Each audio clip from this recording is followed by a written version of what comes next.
Hey there, not too long ago I decided to do a non-stop live stream build of the LEGO UCS Millennium Falcon, 7,541 pieces. I was ready for this. I was mentally prepared. I'd been talking about it for about a year, and to celebrate 1 year of live streaming on YouTube, many days and many hours, I decided to do it all in one shot. And basically what we're going to do here is take a look and talk about the effects of going more than 24 hours without sleep. In fact, this live stream build took me just about 52 hours, but I was also awake for 5 or 6 hours before the live stream. So what happens to somebody when they decide to stay awake for this long? Well, most people would probably fall asleep after a certain amount of time. But I definitely prepared my mind and prepared myself for many days thinking about this, knowing that it was going to be a challenge, knowing that it was going to be like climbing a mountain, and so I had to be mentally prepared. Getting enough sleep is vital for both physical and emotional well-being. We're going to kind of explore what really happens to somebody, what happened to me while working on this live stream build non-stop for 52 hours. Yes, I took about 4 or 5 breaks, maybe 20 minutes each, where I was stretching my legs, walked outside a little bit. But other things happened to me. I didn't see daylight really for almost 3 days, it felt like. Every time I went outside, it was sunrise or it was way past sunset. And I was starting to not really understand what time of day it was after a certain amount of time. That was one of the biggest things right off the bat. Trying to figure out time. I could look at the clock, I could see what time it was, but there was something inside me that wasn't making sense. The days were running together because I was in the same environment under these lights for such a long time. How long can a person go without sleep? Now, for everybody, it will vary. Some people have different needs and depend on sleep just to get by the next day, but there is a case of a California high school student in 1964 that stayed awake for 264 hours. Toward the end of the 11 days, he grew paranoid, even started hallucinating. However, he reported recovering without any long-term physical or psychological effects. I believe the body can repair itself if it goes through extreme situations. And so I was prepared for that mentally, prepared for this event mentally. And so I think it wasn't something that I was worried about as far as my health was concerned. Now, I've done long live stream builds before. I've done a 14+ hour live stream in the past. I thought that this would measure up with that, but it really is in a category of its own. After about 14 or 15 hours, I could feel the length of time passing and definitely the fatigue setting in. But I think it was when I really hit about 20 to 24 hours of actually being awake was when the fatigue and sleepiness really started to come around me, like coming around my shoulders or something, taking over. My concentration, alertness, my memory, it was all starting to slip a little bit, and I was noticing that my irritability was starting to spike.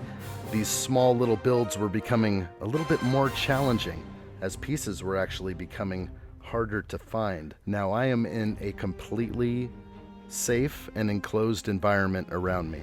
I was not sacrificing my sleep for any other reason but to build this Lego set in a non-stop fashion. I wasn't operating any heavy machinery or doing anything overly complicated. I was basically sitting in my chair, and if I was lucky enough, I might get a cup of coffee brought down to me or get a visit from little addshot. Moving forward after 24 hours, it starts to definitely take hold. You really do start to feel extreme tiredness. I was starting to have issues possibly with even my short-term memory, but that can happen with me on these live streams anyway. Somebody can ask me a question 1 minute later, I might forget where we were a second later. Although it all comes back, this was a challenge. I believe that my blood sugar was up. I believe I was at risk for accidents But again, I'm in a safe, controlled environment. Now, I'm disrupting the body's natural sleep-wake cycle at this point. I'm now awake for almost 36 hours. I thought that I might be even done with this by then, but I was nowhere close.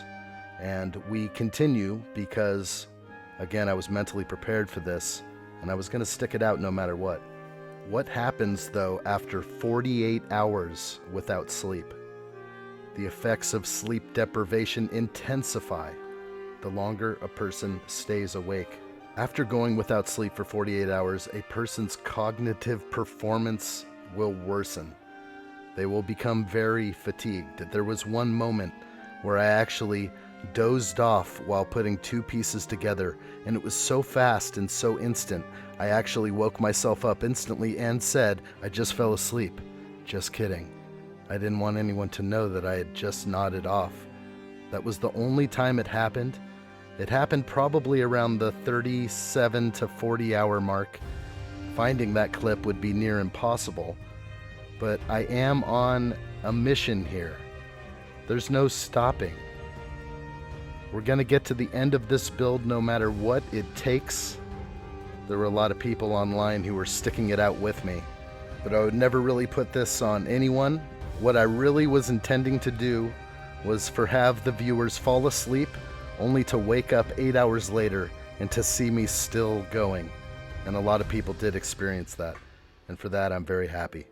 I feel like I did accomplish something big, but we're starting to approach now 50 hours of being awake, almost 51 hours, where I was trying to do certain sections that just weren't making sense for me in the instructions. I was looking at things and my mind was computing them backwards.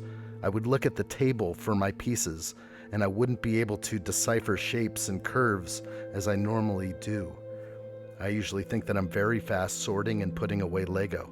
I can identify a piece almost instantly, but I was having a very, very hard time. Those connections that I can usually make without thinking were not easily accessible.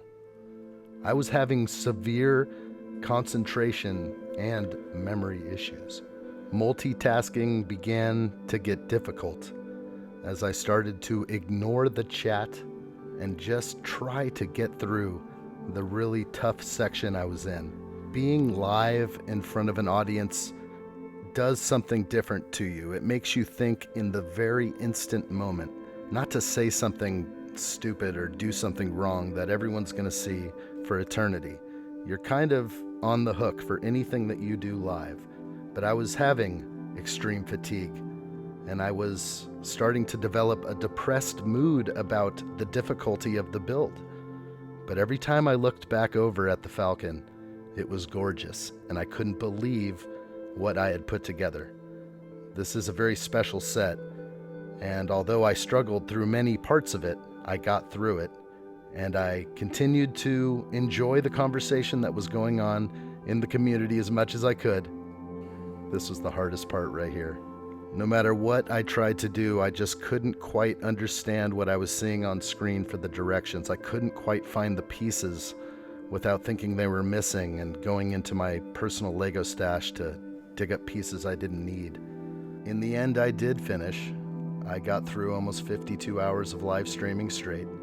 This was my favorite part of the entire build, just kicking back with a red alert, just appreciating everybody who was there at this moment, middle of the afternoon for me, as I tail-ended one of the most extreme Lego builds and live streams I've ever done. Boy, I really had a good time.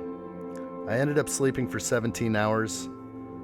I got back on track the next morning. I woke up at 8 a.m. It took me a couple of days to feel the normal feelings again, but it wasn't really that bad. I would do it again, and I would probably challenge myself even more the next time. That's just the nature of us all, I think.